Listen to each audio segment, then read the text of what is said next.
Game time in New Jersey as the crowds at the Prudential Center look to cheer on the Nets. For the Dallas Mavericks, they won their last contest, that game against the Raptors in Toronto. And what a fight they put up. Great resilience to storm back down the stretch. Well, they put the hammer down on the D in that game.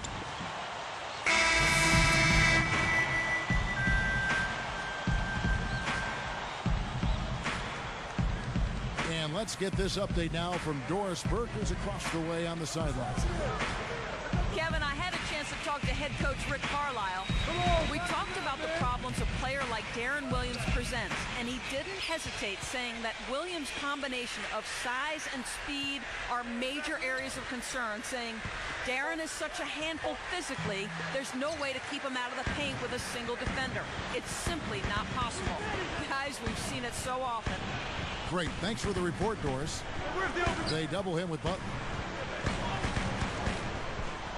From 11 feet away, and the jumper falls for him. Here's Kidd. Right around, 3 minutes left to play in the first. And once again, the Mavs were a terrific road team last year, winning 28 games and losing 13 away from Dallas. Gets the bucket, and that ties it up. He's got so many ways to hurt you. I mean, he is really an offensive force out there. Now here's Williams. He picked up 18 points in their last win against Milwaukee. No coverage that time. Outlaw's got his first 2 points of the night. You know, Clark, you always don't think of them that way, but the Mavs have been a great team on the road for quite some time. You know, you do overlook that, Kevin, until you look at the numbers. I mean, I'm not sure why it is, but they consistently are at the top of the NBA in road wins year to year. Even closed out their first round playoff win last year on the road. That's always impressive. Unloads. It's good. Great play by Williams to set it up. Williams has got his third assist on the night. Here's Little General. He's guarded by Williams. Knocked away. Well, credit the defense, but you've got to be more careful with the ball. Reverses, and a great assist by Farmall as that one goes in. Man, he shows us he knows how to finish with a flourish. Here's Little General. And the shot is good from Nowitzki. Nowitzki's got his second basket of the night. Nets leading by 4. And you wonder how important Dirk Nowitzki is to the Mavs. Well, last season they were humming along, had one of the best records in the NBA. And then Dirk had a knee injury, kept him out of 9 games. Dallas went 2-7 without him. So this is a team that really revolves completely around Dirk Nowitzki. On the clock. And here's Outlaw from the arc. Gets it to go. Outlaw's got his third basket of the night right there.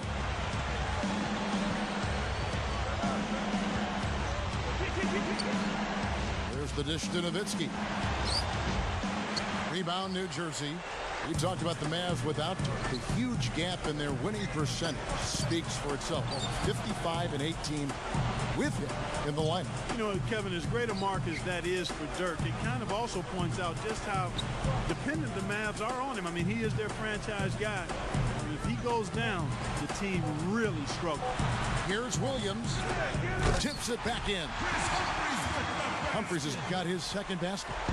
Boy, a fast start here. Their offense has been very impressive. Yeah, they're making their own luck, Clark, really playing with a purpose offensively.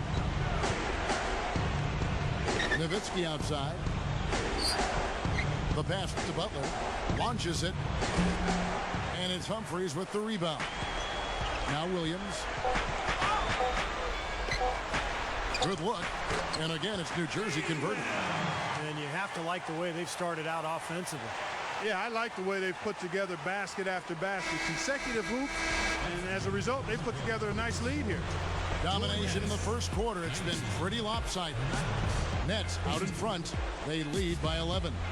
And this team has done a nice job on the glass. I think that's how they've built this lead. They've been very physical, really established a presence in the paint.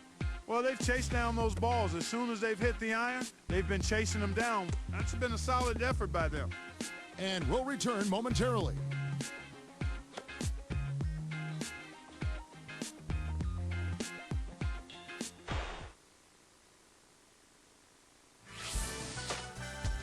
This Friday night, Rudy Gay and the Memphis Grizzlies hit the road for a duel with the Dallas Mavericks. It's a Southwest Division.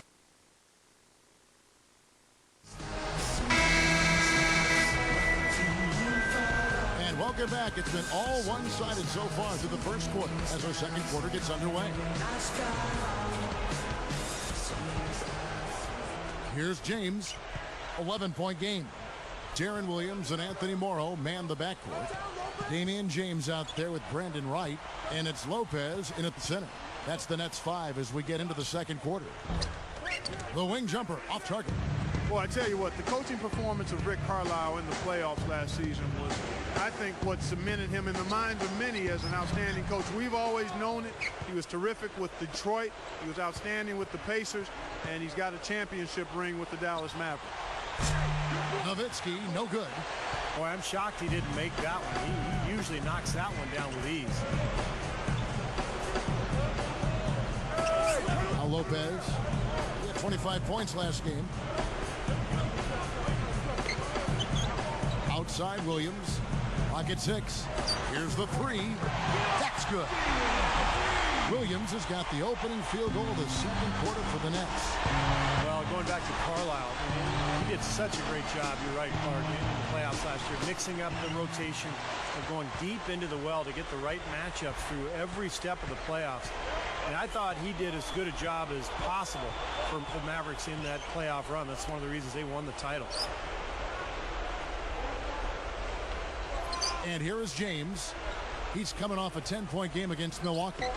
Morrow over Chandler. Oh, that's blocked. And here comes the break. Unloads from 9.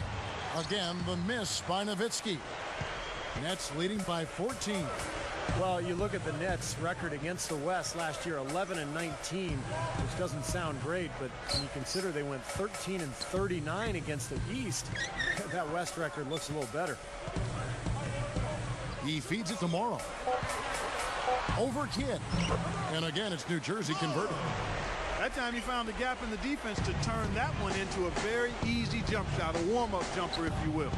Well, it's interesting, you know, Steve, that the Nets were seemingly able to punch a little bit above their weight as far as playing against the West. Clark, I don't know, as a player, do you start thinking about what the East can do and what the West can do and who you might fare better against? No, I think you basically look at each opponent and try to figure out how to beat them. I mean, they got some big wins on the road against the Thunder, the Rockets, and Denver. Got a home win against the Lakers. It just goes to show on any given night, you never know who's going to come out on top. And first time out of the game called for New Jersey. You know, the Mavericks did a really good job against the East, and you have to be strong out of conference if you're going to grab the number 3 seed in the West. So for the Nets, Chris Humphries has checked in for Wright. Outlaw comes in for James. And it's Farmar in for Darren Williams. Then for the Mavericks, Sean Marion, he's checked in for Nowitzki. Butler comes in for Corey Brewer. And it's Terry in for Jason Kidd.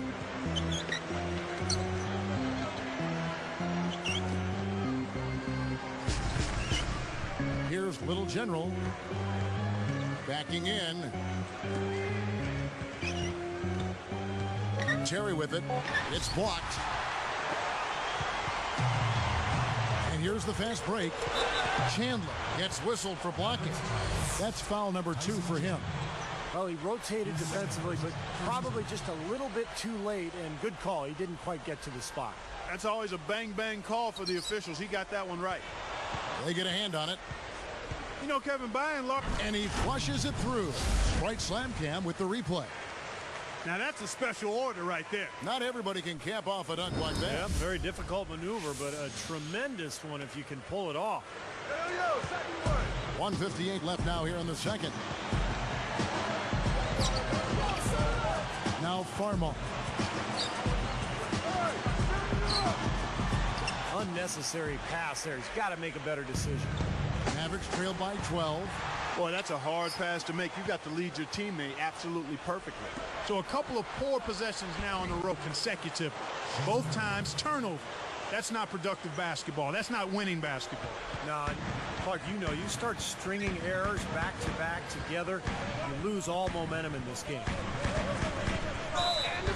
And so he earns a trip to the line. Officials saw the contact, and he'll shoot two. Well, you know, the Nets managed to get close to 500 at home last season, guys. 19-22 was the record. They more than doubled their home wins from the season prior, so you try to build on something, and that's a good place to start. And for these New Jersey fans, this is probably the last season the Nets will be seeing the Prudential Center here in downtown Newark. Yeah, that's right, because next season the Nets will move into their new building in Brooklyn.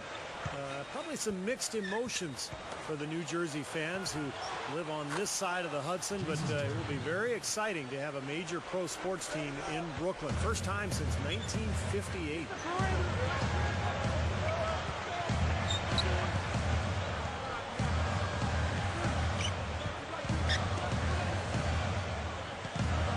And here is Outlaw.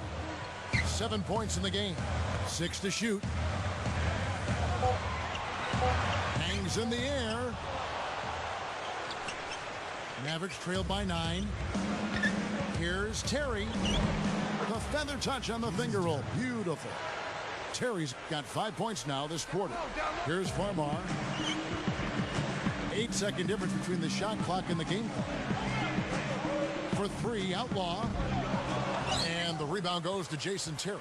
Well, they are getting out rebounded here, and it's showing up on the scoreboard as well. Yeah, it's something they're going to have to improve upon if they're going to win this game. Here's Little General.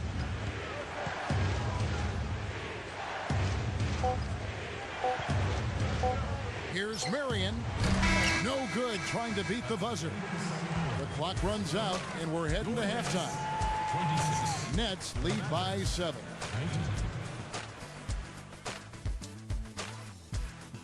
I hope you're enjoying your Wednesday night. Welcome to HP at the half.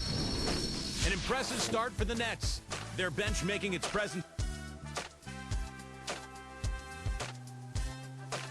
Utah with a loss to the Magic at Amway.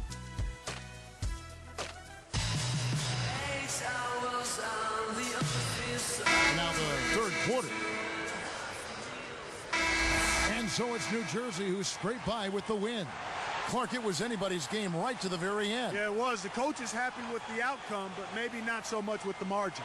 So that'll do it for now. For Clark Kellogg, Steve Kerr, and Doris Burke, this is Kevin Harlan. Thanks for joining us for this presentation of the NBA on 2K Sports. We'll see you next time.